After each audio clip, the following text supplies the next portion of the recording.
Neil from Essex out today in a really exciting, awesome piece of equipment. This is a New Holland self-propelled sprayer.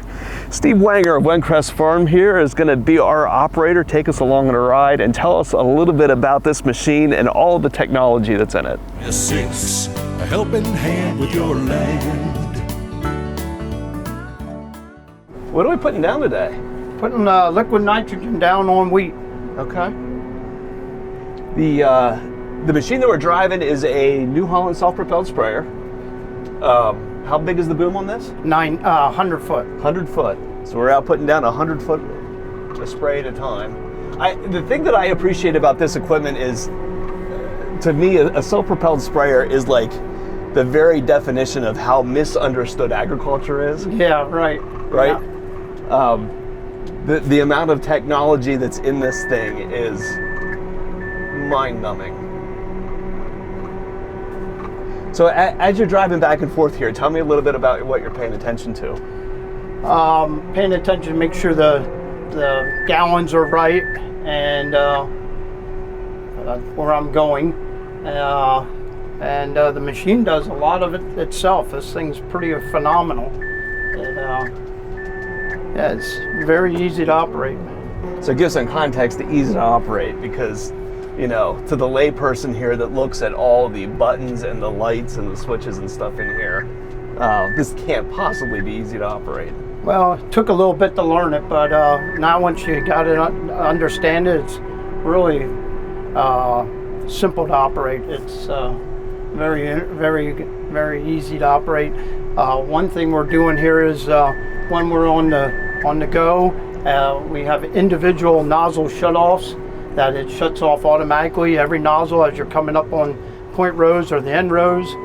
Another thing that this machine has on it is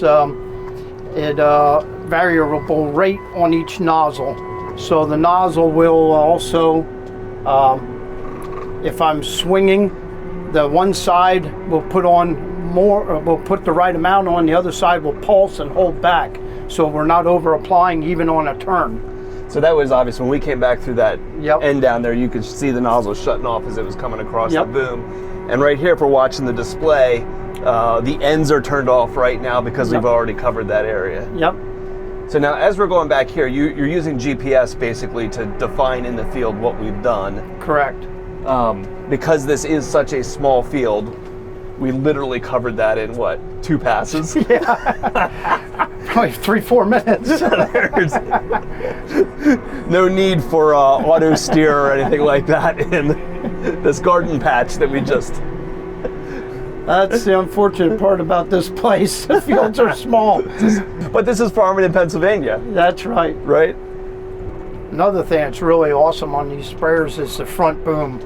Being able to pull right up into the corners, see what you're doing, see all your nozzles. I would not go back to a rear boom. They moved these booms on the new model here front a little bit. Okay. And so it opened up your visibility to look out there instead of your boom being back right here. Yeah, I see what you're talking about. This new machine too, it goes 35 mile an hour instead of 29 before. And when you got cars behind you, that little bit helps. And if you're doing a lot of roading, 5-6 mile an hour makes a big difference. And at the end of the day, if I don't have to put it on a truck, I'm much better off. If it takes me a little longer to get there. But till I get it chained down and whatever I gotta do, it takes hours. I'll be there. Yeah. So to what degree is this your mobile office? I spray about 8,000 acres a year, so this is where I live from mid-March to August. So is this, I mean, you don't even think about driving at this point for the most part. Like you said, the machine takes care of the rates and stuff. So are you spending your time in the cab here taking care of other things? Oh yeah, I'm on the phone all the time. There's a degree of this that's relaxing. It is kind of, once you got it all set up and going. The first week it wasn't relaxing. I was on, asked Brent, and I was on the phone with him. Now what do I have to do next? What do I have to do? Because I have my fields program. I have just programmed this whole farm in down here before you jumped up in. And so now I had a hard time learning how to put the fields in and everything, but now I got that figured out. We have all the farms in in a desktop software, and Okay. then they bring it out and download it into here. So you say So figure it putting out. the fields in, so you're defining this area in the sprayer's computer so that Right. when you get back to the office you can see what you've done. Right. But you're still driving, right? Like this Yeah. machine would drive itself. It would. I'm going out around, and then once you get out around done, like here I can strike my. Now I can strike my line and follow it this time. So I'll hit my A, and then my B when I'm done. So I'll hit my A, and now it's gonna map it Yeah. or put your pass in, and then we'll hit B when we get to the end, and then it'll follow it the next pass around. Last time I couldn't get the thing to work, so Brenton was saying, that's because you didn't do this or that, so I might have to call him because I haven't run it since he was telling me what I did wrong. Keep the guys on speed dial. Yeah. So the thing that we always try to sell to the future generation of technicians is this. It's such the perception of what is farm machinery to somebody who's looking to get into this business is so wrong, Right. right? The amount of computers and technology and wires and sensors and servos and stuff that's in this thing is mind-blowing. That's exactly right. It is mind-blowing. Now, they're crazy. There's radar on that boom, right, that has it set its height? Yep. Yeah, because this would be... Now I brought that one up. But Right. yeah, But how on earth? Yeah, I mean, in the absence of that, how on earth would you... well, you can't watch both sides at the same time. You know, and there's this big berm on the side. I do think it's kind of neat that the technology can also tell you when the machine's having a problem, right? yeah. Like, Yeah. we talk about having to have the service tech on speed dial, but you're getting information off the machine here as you go of a mechanical problem that, right. you know. And that's one thing nice. The mechanic doesn't always have to come out. He can tell me a lot of times by what the machine's telling me. He can tell me what's going on. You know, hands off. we are hands off, and it's on. It's on. And you know, we're not doing a straight pass here. Right, it's going to follow the contour. It's going to follow the contour, and yeah, keep us right on track. And when you deal with a 100-foot boom, I mean, without this, there's no way you wouldn't have some overlap down You there? would stick over a little bit. Now with my automatic shutoffs, you wouldn't overlap, Right. but you're not utilizing the 100-foot boom. And the value of overlap at this point is what, I mean, like, the price of all of this stuff Oh, is yeah. through the roof. Plus, I also have in here for weeds some herbicide for weeds and a fungicide. And the herbicide you don't want to over apply; you could burn the crop. So you have a 1,100, 1,500 gallon tank in this? 1,200. 1,200 gallon tank. Yeah. So round numbers, what does it cost to fill that 1,200 gallon tank with what you're putting down? Probably close to $4,000. It's big money. That's why overlap matters. That's why overlap matters. And you talk to the people that get, see chemicals with a nozzle coming out of it and worry about what you're putting down on this field. But my goodness, you want to put as little down on this field as possible. Exactly. It's minute, actually. You know what you're putting down is so little. Now the booms are shutting off automatically again, and it didn't matter how we hit it, they'd come for either direction. And then here you can set your perimeters of your speed. So I have it set, I don't want to go over 11 mile an hour, so I can go slower by just pulling back on the joystick. But I have it toggled up to about 11 mile an hour, because that's what holds my rate. If I go over 11, then I'll be under applying. Look how they climbed over that. Oh yeah, you don't even feel it. When I bought this, I wanted the upgraded cab, which it sounds like you guys do all the upgraded cabs now. Yeah. Oh, I'm not beat up at the end of the day in here, even with my pinched nerve in my back. It's a pleasure. And this has the heated and cooled seats, air conditioned like our vehicles do. Yeah. Oh, it's really nice. It's a fine place to spend the day. It is. Tell me about the tires that you have on here, because they are wider than the fenders. So that's a Floater tire. tires. The wide tires are the floaters. Then I have the other ones to put on. So I'm doing that for less compaction right now, because we are carrying nitrogen instead of water, and we'll do that till the corn's up, then we'll switch over to the skinny tires to go between between the rows to side dress or second spray for weeds. That auto fold is kind of awesome. Yeah, I mean, it's phenomenal. For as much in and out of the field as you are. And I obviously don't have tons of experience with this, but my limited knowledge of folding out that last section and having to time it just right to get it to flip over. Oh, so you did it already? Oh, yeah. Yeah. Yep. And it raises itself up so it don't hit the ground. It's just phenomenal how they got that figured out. I couldn't believe when Brenton first brought it out, now just hit that button, it'll unfold. I'm like, oh, okay. Yeah, it unfolds. So as we're driving here and you hear that beeping sound, what keeps popping up on the monitor is what? One of the nozzles is sticking a little bit. Yeah, because of, you see that it's brown in the, coming out the nozzles. Yep. I'm running a sticker in for the nitrogen so it don't volatilize off or leach out. Okay. And that brown is I think causing a little bit of a problem with the eye. Once I'm not running that product, that'll clean itself up. At the end of the day, I run something through to flush it out so it doesn't cause a problem. I mean, everything's working okay. It's saying one of the things are stuck, but it's not. It's just not reading quite right. Right. But it is putting the right exact amount on that it's supposed to. I really have no other farms that are this bad and small. This is tough. This is Middle Creek Wildlife Preserve. They cater to the geese here a lot. There's deer here also, obviously turkey, but they do cater to the Canadian geese. Okay.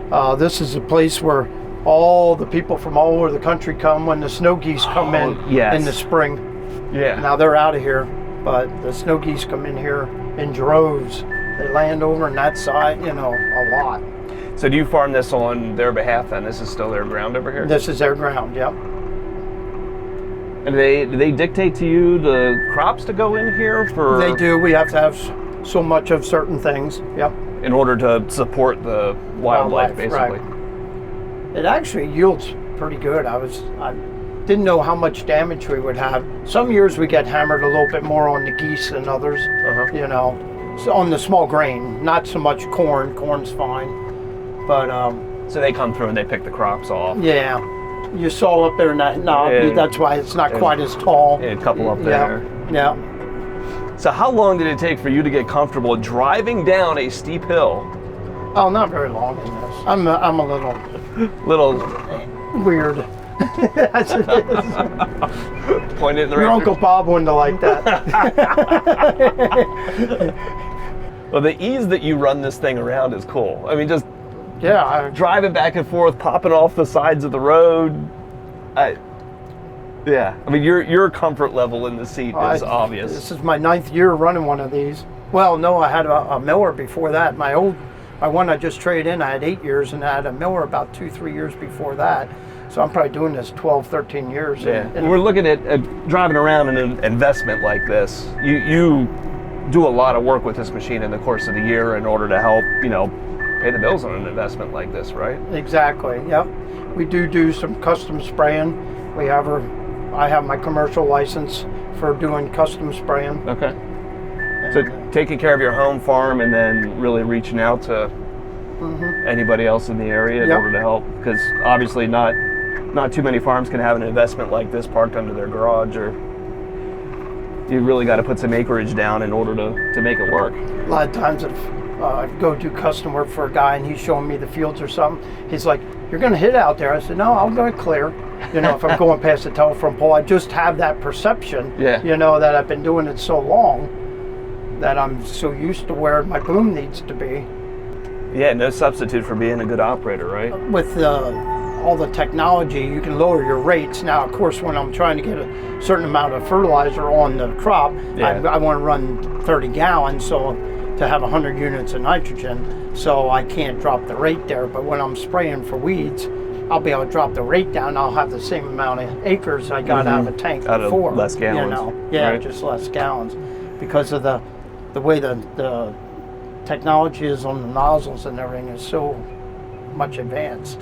Before, it was like 9 nozzles, and so if you didn't have your auto steer on and you're doing a small field like that, you were overspraying a little. This is really makes it nice. And now, you know, if I look at my paperwork and I say, oh, this is a 4-acre field. Before I was spraying with the corn planter, you have every row unit shutting off. So he might have 4 acres.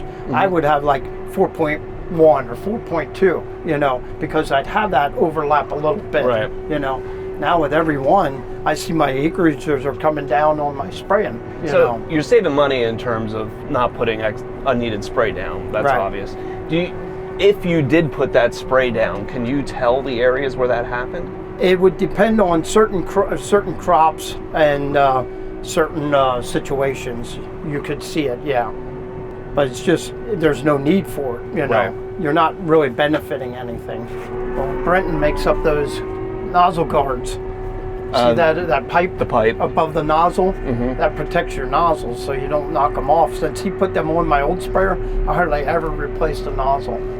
That's not good for you. You can't sell me parts then. It's all right. We'd rather you stay in the field than sell you a $15 nozzle body.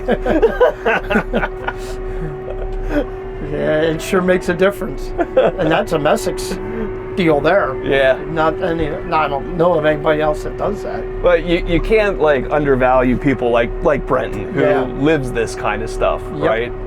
Definitely got a lot of great service people. Yeah, that's what it takes. I mean, Yeah. you get people out here like me that can take your check, but you need the people like Brenton who, yeah, can be the ones that are there once this thing is out and running and know the things like, hey, we add a piece of pipe here, we'll save your nozzle bodies. Yeah.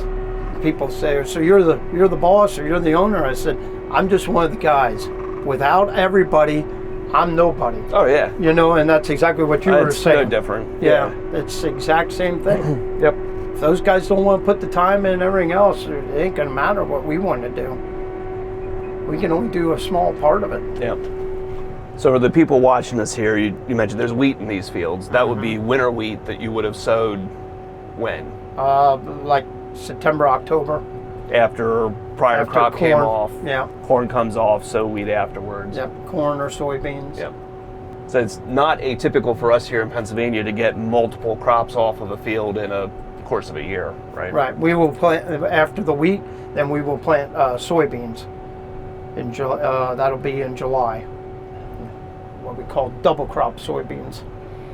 So when we started here, we had 1,200 gallons in the tank, Yep. and we now have 32 gallons left. 32 gallons left. So you were telling me tomorrow you're going to be an hour plus away from home with this. Yep. How do you manage?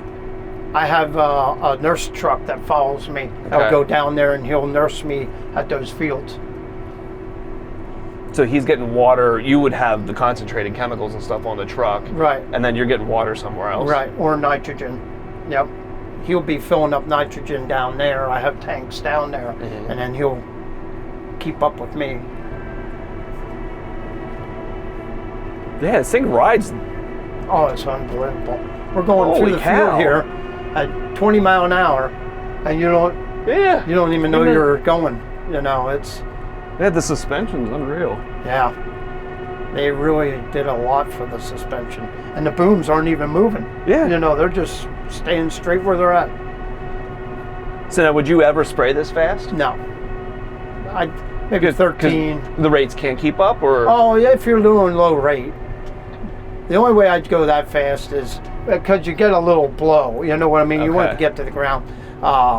So if there's a thunderstorm coming over the mountain, I might kick it up if I want to get the field done, you know. Thank you, Steve. Yep. Thank Appreciate you. it. Thanks for showing us around. The one thing that I never get over when I'm out doing this is how easy you have made this look.